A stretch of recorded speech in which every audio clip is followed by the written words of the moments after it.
படிச்சு முடிச்சிட்டு வேலையே இல்லைன்னு இனி கவலைப்படாதீங்க. பிரதமரின் வேலை வாய்ப்பு உருவாக்கும் திட்டத்தின் மூலமா நீங்களே பல பேருக்கு வேலை கொடுக்கலாம். ஃப்ரீடம் ஆப்பை டவுன்லோட் பண்ணி தெரிஞ்சுக்கோங்க. ஸ்ரீபெரும்புதூர் அருகே ராட்சத டாரஸ் லாரி மோதியதில் தனியார் நிறுவன பேருந்து கவிழ்ந்து விபத்து ஏற்பட்டுள்ளது. இந்த விபத்தில் 10 பேர் காயமடைந்திருப்பதாக தகவல்கள் கிடைக்கப்பெற்றிருக்கின்றன. முழு விவரங்களை வழங்கினார் செய்தியாளர் பத்மநாபன். வணக்கம் பத்மநாபன், இந்த விபத்து தொடர்பான முழு விவரங்களையும் கள தகவல்களையும் பதிவு பண்ணுங்க.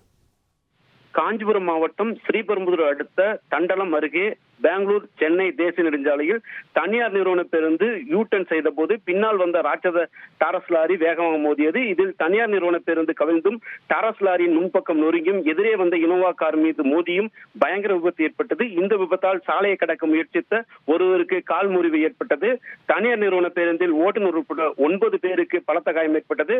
மேலும் லாரி ஓட்டுநர் லாரியின் முன்பக்கம் வெளியே வர முடியாதபடி சிக்கிய நிலையில் ஜேசிபி இயந்திரம் மூலம் மீட்டு அனைவரையும் 108 ஆம்புலன்ஸ் மூலம் ஸ்ரீபெரும்புதூர் அரசு மருத்துவமனைக்கு சிகிச்சைக்காக அனுப்பி வைத்தனர். அதிகாலை நடைபெற்ற இந்த கோர விபத்து பெங்களூர் சென்னை தேசிய நெடுஞ்சாலையில் பெரும் பரபரப்பை ஏற்படுத்தியது.